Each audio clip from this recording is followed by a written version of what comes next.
I mean, there's like probably over 100 checks that we do as analysts to make sure the property stacks up for our clients. But I think in broader terms, a lot of the growth is done at the suburb and LGA level. So as long as it's hitting those markers, I think you're in a good position. And then from then on, I almost see the rest of it as risk mitigation. So you want to make sure that you're in a position where you're going to get optimal growth within the suburbs. So you're not next to main roads, not next to power lines, all the rest of it, that sort of business.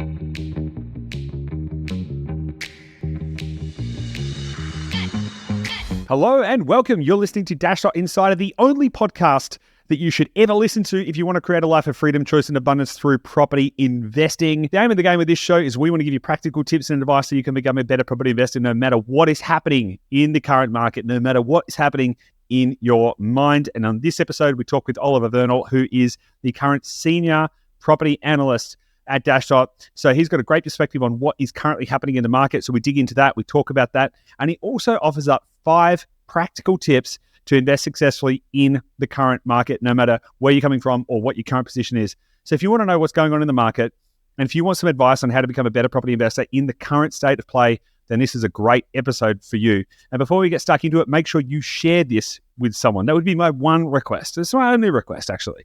It's just share it with someone. Because if you share this with somebody else, it's going to help us spread the podcast. It's going to help us spread the good vibes that we've got and the good information that is in this podcast. And it would mean the world to me. So if you could take the time to share this with someone, just click the share button, all of that kind of stuff. And if you do that and you're still excited and you still want to do some more stuff, then I encourage you to subscribe as well. But without any further ado, let's get stuck right into it. I'll see you on the inside. Welcome back to Dashdot Insider. Joining me on today's episode is Oliver Vernall. Oliver is the new senior property analyst. That's a big title. How you feeling today, Ollie? Feeling good, mate. Feeling excited to be on the podcast. You feeling senior? Are you feeling like, has the prestige sunk in yet? Not quite yet, but no, it's a really exciting move, and super keen to see what I can do in that role. Awesome, loving it. Well, mate, I am very keen to get stuck into a conversation today, talking about like what's going on out in the market at the moment. Now, you, as I mentioned, the senior property analyst. That's a new position for you, but you've been working in the team diligently for some time now. In fact, I don't even know how long, but definitely long enough. And you would have analysed thousands of properties in hundreds of locations over the time that you've been at Dashdot. So you're well equipped to share some insights into what's actually happening on the front line, so to speak. And so the first question I've got for you is, what is happening out there? What can you see that other people might not be able to see?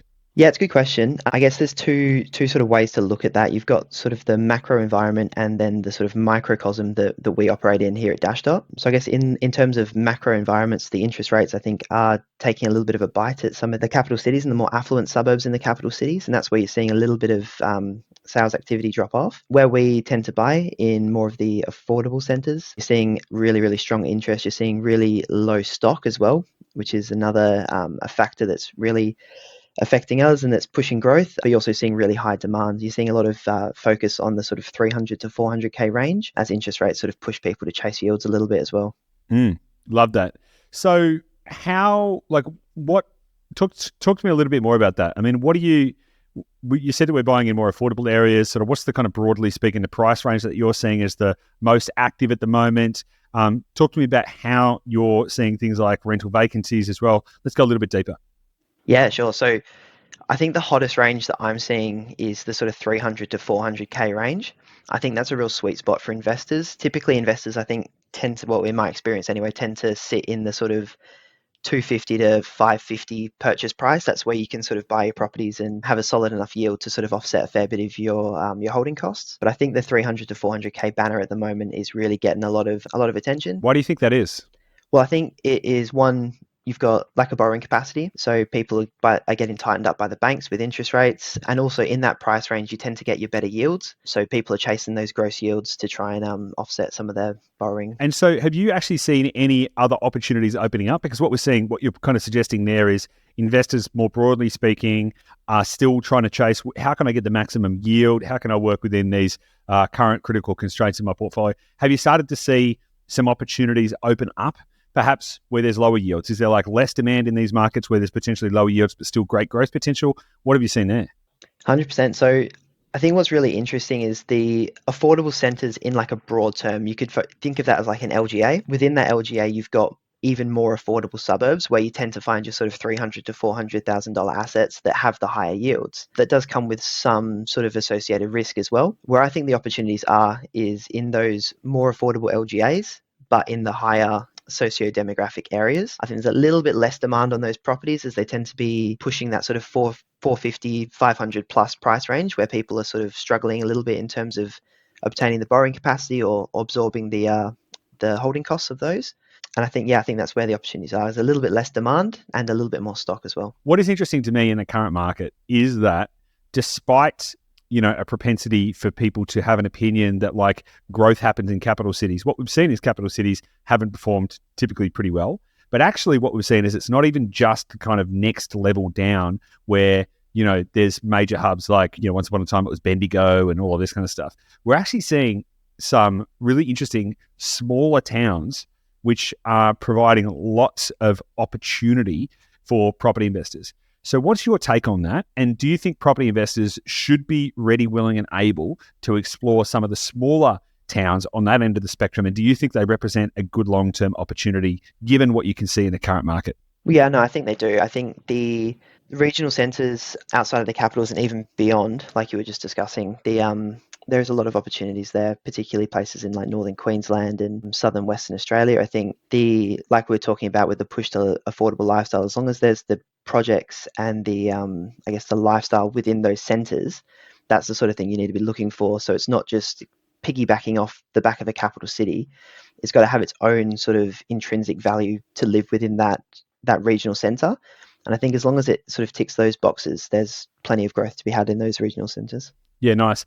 What are some of the things that you're looking for on the properties that you're looking at in these different locations? Like, how do you decide if a property is any good? What are some of the things that you look for? I mean, there's like probably over 100 checks that we do as analysts to make sure the property stacks up for our clients. But I think in broader terms, a lot of the growth is done at the suburban LGA level. So as long as it's hitting those markers, I think you're in a good position. And then from then on, I almost see the rest of it as risk mitigation. So you want to make sure that you're in a position where you're going to get optimal growth within the suburbs. So you're not next to main roads, not next to power lines, all the rest of it, that sort of business. But then other than that, yeah, it's just sort of looking for lifestyle and amenities that are close by. And I think trying to situate yourself in a position that's going to be close to that and achieve optimal growth. Yeah, love it. What are some red flags that if you see when you're looking at a property, you're just like, bang, it's out? Like, what's something that would just be like a hard line, no pass, no go here? There's so many, and it's opened my eyes up so much doing this job, seeing how many, I guess, red flags you can find. And if you look at a property hard enough, you'll eventually find a red flag. There's no such thing as like a perfect property. But I think for me, looking for major lifestyle detriments like power lines, like I mentioned, being at the back of a main road, facing onto a main road, even like little things you might not think about, like power easements. There's sometimes you get like transmission easements out the front of your property that can potentially be off-putting for a bunch of buyers. And I guess growth and price is driven by demand. So trying to increase the demand pool for any property that you're looking at is going to be the key to getting future growth. So from an investor perspective, the demand side is really interesting because it also involves renters, right? So how much does rentability of an asset factor into the decision about whether or not the asset is going to be good or not? Like, how much do you kind of think about that? It's definitely a big factor because obviously you need to have the yields to make sure the property's, I guess, maintaining, and it's not going to be a cash drain and significantly affect your portfolio. But I think you can get caught in the trap of chasing those yields and not paying attention to, I guess, the fundamentals of the property. So obviously at the moment, there's such a huge crunch on rental vacancies. There's barely any properties to rent in majority of places in Australia, particularly the places that we're buying in. So yeah, no, I think that it definitely plays a big part, but I wouldn't want to get caught in the trap of thinking that like I want to buy this property just because it's going to be really good for renters when you're potentially going to be offsetting a lot of growth if you're just focusing on that aspect of things. Yeah, makes sense. In terms of quality of stock on the market at the moment, because I know there's less stock on the market at the moment, generally speaking, have you seen a shift in the quality of what you're seeing out there? Like, are there more fixer-uppers, or should people be expecting to be buying properties that have got higher maintenance costs at the moment? What's your kind of take on that? What have you seen? Yeah, no, I think generally speaking, the stock that's on the market at the moment tends to have a few hairs on it. We like to say it's got a couple of knocks, but I think that also represents good opportunity because buying a property that has a couple of a couple of knocks on it gives you a bit of leverage to negotiate. But yeah, as a general sort of view at the moment of the places that we're looking at, there tends to be like a little bit of ingoing maintenance, or an existing lease or something like this that's potentially a little bit off-putting to some of the buyers in the market. Fascinating. Talk to me about what you've seen in the rental market as well, because I know that there's a rental crisis at the moment. So what kind of commentary have you got on that from what you've seen, even vacancy rates or anything in the current areas that we're buying? Yeah, so the rental market's crazy. Like, we're getting some of the places that we're getting rental appraisals and exceeding them by significant amounts. And that's sort of why I also think I don't put a huge amount of emphasis on looking for places with huge rentability. I guess the demand is so strong that people need places to rent, and they'll rent these places even if they're not the most idyllic in terms of what you're looking for as a renter. But realistically, what you're looking for as a renter is a lot of what you're looking for as an owner occupier as well. So they kind of go hand in hand realistically. That's an interesting point that you made there. So what you're looking for as a renter is what you're looking for as an owner occupier. Does that mean that property investors, even though they're specifically not owner occupiers, should be biasing towards places with owner occupier appeal? I say that as a slight agent provocateur, because I know that in many cases we've bought property. Personally, I have acquired properties on behalf of clients that, objectively speaking, you or me or even the clients would not say, geez, that looks like the kind of place I would like to live. However, they've been exceptional performance for the property. So how do you kind of thread that needle between like the owner occupier appeal and parking your emotions and all that kind of stuff versus finding a property that is market appropriate? How do you kind of think about that as a relationship between those ideas? It is a tricky one, and you've got to sort of check yourself quite often, and you've got to really check your biases, because a lot of the places that you're buying in are different to where you might be living in now, or where you want to live in, or where you have aspirations to live in. So you've got to really separate out the emotions and the practicality side of things there. So, like you mentioned, there's plenty of good deals that can be done with properties that are sort of fibro shacks in areas that you might not really want to live, but people live in those areas and people need housing in those areas, and that's the level of housing in that area. So like I've sort of mentioned before, a lot of the heavy lifting is done by the suburbs. So as long as you get those things right on that side of things, making sure you're doing your risk mitigation, but if it's not a place that you particularly really want to live, as long as you're confident that you'll have tenants in there, I think you'll find that it'll be a good investment in the long term. Yeah, I think it's really important to kind of highlight the market appropriate angle of it, because you're right. It's like, it might not be your desired place to live, but it might actually be totally desirable and in line with the market demand, which might make it totally fine and totally amenable. And you can still, and if you shut yourself off to opportunities because you're applying your own personal biases in those situations, you can actually, really do yourself a massive disservice. We learnt that early on. I remember one of the very first clients we ever had, we found them a property, and incidentally, they were sort of shooting distance from this property. They were like lived a few hours away from this property, and they, they were like a reasonably well-off couple, or maybe not reasonably well-off, but like they lived in a nice area and they lived in a nice house, and they had all these it's quite nice, and then they went to go and have a look at this property because we found it, and they're like, oh my god, we're just going to go there and we're just going to suss it out. They were so excited, and then they drove to this suburb, and let's just say it wasn't the kind of place that they would want to live, and they were like, and they started freaking out, and they're like, oh my God, these neighbors, I would never live next to these neighbors. And oh my God, and they started freaking out. And subsequently, they didn't end up buying the property. Now, I actually think, now that I'm thinking about it, I think Gabby and I ended up buying that property, because we were like, this is a screamer. This is awesome. Like, what the hell?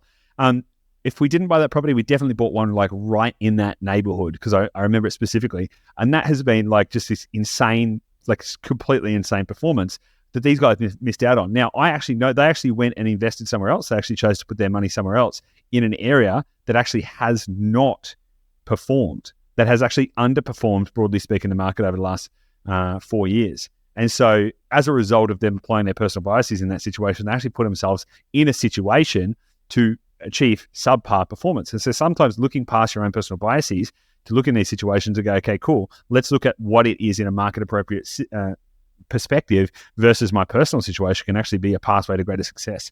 Do you think that rings true? 100%. I think you can almost go a step further and say that if you're in these areas that are, potentially more working class, if you are looking for the style of asset that is blue chip in those areas, you might be doing yourself a disservice even further because, like I said before, a lot of the growth is driven by the demand for the property. And if you're buying a property that's out of reach for, the population that live there, you might not receive the same sort of growth as a property that's in line with the sort of rest of the market around the area. Yep, totally. How do you, like, a lot of people have been freaking out that property prices have been crashing over the last, 18 months or so. What's your take on that? Have you seen property prices crashing anywhere? Have you seen demand dropping off? No, it's definitely not what we're seeing at the moment. The demand is still as strong as it's been for, since I've been in the property industry. And the major issue, I think, is the supply. So the supply is just really dwindling, and so there's really, really, really strong market forces pushing on property to the places we're buying at the moment in terms of, I guess, supply and demand, but also in terms of rentals as well. So there's just sort of market forces pushing every direction. Nice, love it. Okay, so what practical advice would you give to someone who's thinking about buying a property in the current market? Where would you start? Well, I'd start by saying don't be afraid to pay market value for a property. I think a lot of people get caught in this trap where they think that they've not secured a good deal if they buy a property at what it's listed or a little bit above. They think that they have to negotiate, 5 or 10 grand off every single deal. As long as you sort of assess the value independently, you do your market analysis, you're comfortable with what the value of the property should be. If it's a quality asset in a quality area, there's going to be demand on the property. So if you want to actually obtain the property, you're going to have to pay market value a lot of the time. And people might sort of, like I said before, people might think that they need to negotiate prices down, otherwise they're not in a good position. But realistically, the opportunity cost of losing out on that property is going to be much higher than, 5 or 10 grand that you can, take off the top of the deal. Yeah, that's super interesting. So do you think that it's not possible to get under market value in the current market, or is it just far less likely? It's not impossible. I think sometimes agents might list the property at a lower amount than what it's potentially worth in my opinion, or in investors' opinion. So there's chances in that sense. What tends to happen in that area is that, the market demand does flood that property, and you tend to see it go for market value anyway. It sort of self fulfills that prophecy. But I don't think it's impossible, but it is definitely a lot harder than what it used to be, for sure. Yeah, and it's a really good point. I've seen a lot of people lose good opportunities because they were trying to split hairs over. I mean, I've seen people lose deals over $1,000. Like, they're like, "Nah, I'm not going to move." It's this, and it's like, if you could move $1,000, you'd secure the deal, and potentially make hundreds of thousands of dollars.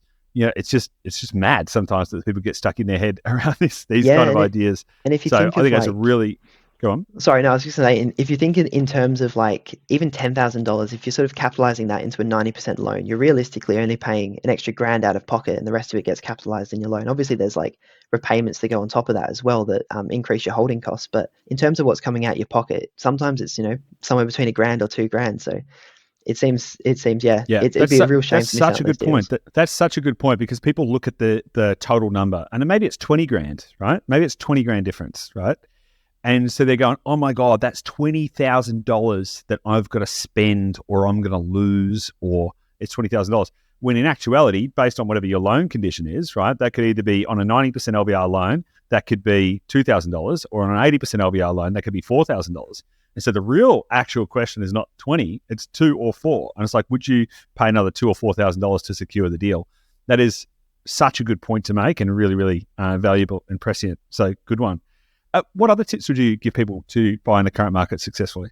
I guess the flip side of the first point is you want to be able to look past the fluff. So you want to pay market value for an asset that's got all the bells and whistles and has all the demand, but don't be afraid to look at the assets that don't have all these things and might require lick of paint or might have a tenant in there already, because that's probably where you're going to get your under market value, or you're going to get your better deals, because it does reduce the demand pool, particularly having a tenant in the property. You're cutting out the owner occupier pool there, and then you also, if it's under market rent, a lot of investors won't even look at it because high interest rates at the moment, people are chasing yields. If you've got the ability to sort of to wear some of those additional holding costs for a certain period of time, I think you're putting yourself in a position of getting really strong long-term growth for a 6 month sacrifice of a little bit of rental income. Yeah, I love that. So you're not quite talking about buying the worst property in the best street, because that would be like specifically trying to look for ones that are knackered. But you're basically saying don't be turned away if it isn't shiny and new on the front side. And if you're prepared to put in a little bit of elbow grease, which you won't actually need to do because you can just get contractors and stuff to do it. But if you're prepared to kind of look past that, look at what it can be, not necessarily what it is, you can start to unlock some better potential. Is that kind of a good summary? Yeah, it's definitely not the worst house in the best street sort of old adage. It's more of like the property that has all the correct fundamentals still, but just has a couple of little issues with it that might sort of reduce the demand on that specific property. Yeah, love it. Okay, cool. So that's 2 tips. I believe you've got a few more. What's the next one? Yeah, so I sort of mentioned it before, but don't get caught out chasing the gross yields, and that's sort of like a two-parter. So you can get caught out chasing gross yields. Obviously, gross yields your top end figure. So a lot of places, particularly in northern Queensland, you can get really strong gross yields, or even like certain different asset classes as well. So for instance, a duplex might have really good gross yield, but if you're not doing the research and not checking what the net yield of that property is going to be, you might be putting your portfolio in an inferior position than if you were to buy a superior asset but with lower holding costs. So for example, a duplex might be 7% gross yield, but once you factor in the rates and the insurance, it might give you maybe a 3% net yield.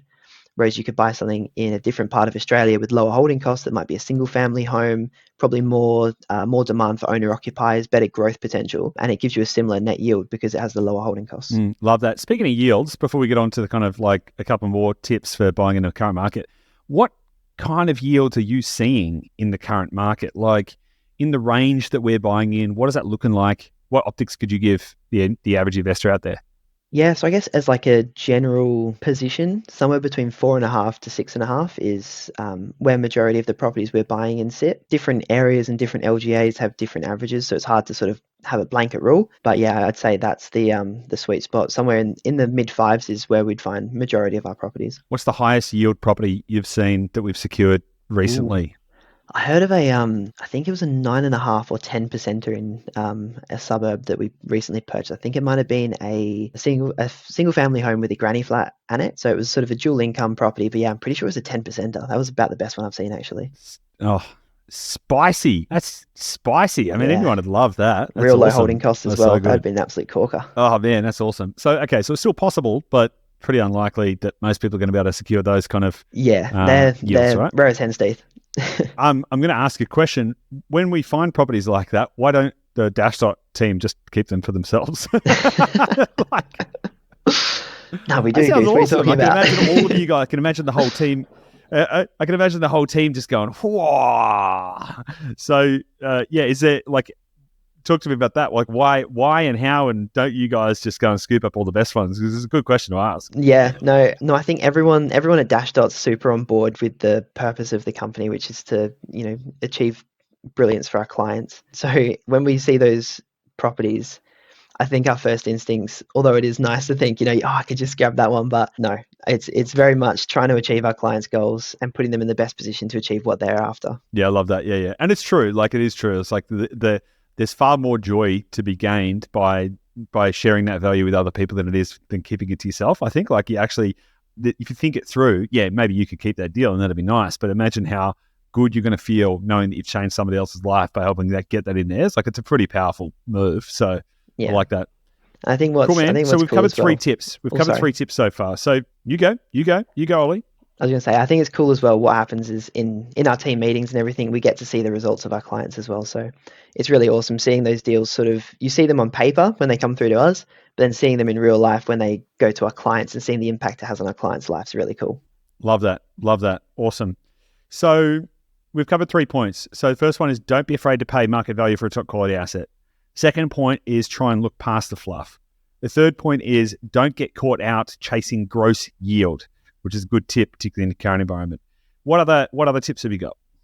Yeah, so this is a big one. And I think we briefly touched on it before as well, but it's don't let your personal biases blind you. I think a lot of people, like we discussed before, have this set idea that their properties need to be where they want to live. But realistically, the best growth areas at the moment are in places that, not that where people do want to live, but maybe not the type of person that's buying the property as an institutional investor, right? So you've got to be able to look past stereotypes of suburbs that maybe get passed around on the internet, and you have to look past what your friends and stuff will tell you about certain suburbs where they live, or even sometimes what certain agents will tell you about suburbs that you're buying in. So a lot of people will tell you negative things about certain areas, but as long as the data is pointing you in the right direction, that is the absolute crucial point. And then as long as you're sort of doing the risk mitigation in terms of street level selection, I think that's super important. Awesome. Love that. Yeah, and it's one of those things. It's like the amount of times the ugly duckling suburb, so to speak, has gone on to become the superstar is, phenomenal. Even I remember when I was living in Melbourne, it was like going in a westerly trend. There was all these like suburbs which were like, oh, these are the dingy suburbs, and then progressively they all became $1 million plus suburbs. So you can kind of follow that trend as well, and particularly if you can find areas which are on the cusp of some kind of a gentrification, where they potentially still have that stigma, potentially, which is, I think, is a good thing, because when you get in and it's still got the stigma, that's a great time to buy. That's usually when you can get the most amount of value in a location, particularly if you can see where that location is going, because then you're going to be able to see the potential. If you can get in early, it's like buying, it's like buying Tesla before it had sold any cars. Like you might be like, oh my God, this is a bit sketchy. Now you'd be, a squillionaire. So I think that's a great tip as well, particularly about parking your personal bias and looking at it from an investment perspective, and looking at the data, looking at the evidence, and making an informed and intelligent decision, not just a decision based on your feelings and your emotions and all of that kind of stuff. I mean, quite frankly, we don't go to any of our investment properties by choice. We're not sitting there analyzing areas. We're like, how are they performing? What's the performance of the assets? And how do we read the data? So I think that's a good tip. Final tip, Ollie, what have you got? Is that strong relationships are the key to opportunities. So what I think is really, really important in terms of what we do as analysts at the company is we have really strong relationships with agents in the areas that we're buying. What that does is open up off-market opportunities, and it opens up pre-market opportunities where, like I said before, and like kind of like what we were mentioning with the personal bias thing and the ugly duckling suburbs, like demand growth is driven by demand, right? So the places that you're buying in tend to have a lot of demand. If you're buying in the ugly duckling suburb, you're potentially getting in before that demand hits. If you're buying in an area that does have a lot of demand, getting in and becoming friendly with an agent and getting off-market opportunities lets you have a look at those properties, do your due diligence, and potentially even get a contract to the seller before it's even hit the market and that demand's been able to sort of scupper your deal. Dude, I love that. That's awesome. So, what's it like talking to selling agents all the time? Like, have you got any kind of like tips on how to navigate those relationships a little bit better? Yeah, I mean, I guess everyone's different, right? So there's not a sort of blanket rule to deal with talking to selling agents. But I guess the main thing to remember is they're just people. Like, everyone's the same. People just want to be spoken to with respect and a lot of honesty as well. So I think going into negotiations open and honestly, and leading first with good intentions. You don't want to go in and try and put people offside by trying to immediately negotiate the price down. You want to try and talk to people on their level, understand a little bit about what's going on with the property, maybe why the seller's selling, maybe they want to buy a property in somewhere else and this is going to be a subject sale. All this information, although it's sort of like you're building up a relationship, but it also gives you a bit of leverage in the back end of the deal as well. So obviously you want to go in with the right intentions. I think that's the main thing, and just being open and honest. Awesome. Love it. And so broadly speaking, tell me, do you think that now's a good time to invest? And if so, why? And if not, why not? Because I know there's a lot of people that are sitting on the fence at the moment. They're feeling a little bit uncertain. Consumer sentiment is at its lowest level since COVID. Interest rates have just gone, as we record this, interest rates have just gone up again. So there's a lot of reasons for people to be sitting there, concerned, and maybe that's valid. And I'd love to get your opinion on that, and also your validation around your thinking. So do you think it's currently a good time to invest? I do. I think there's a lot of really good opportunities out there in the market still. Like I mentioned before, I think there's a lot of opportunity in the sort of more affluent areas of affordable suburbs. I think there's a lot of demand that is, because of the stock restraint, I think there's a lot of market forces in play, and I think it's going to be in play for a prolonged period of time. I don't see that changing anytime soon. I don't see vacancy rates increasing anytime soon. So I think that all the market forces, well, in the areas that we operate in at least, are pushing in the right direction for further growth. So that's my, I guess, broad overarching opinion. Yeah, awesome. Love it. Ollie, this has been a really great episode. I think we've covered a lot of ground, a bit of an update on what's currently going on in the market, and some genuinely good advice, 5 practical tips to invest in the current market. So it's been super useful. Thank you for your time, and I'm looking forward to having you on again to talk about what is happening in the market and how people can successfully invest. So thank you very much. Thanks for having me on, mate. Awesome.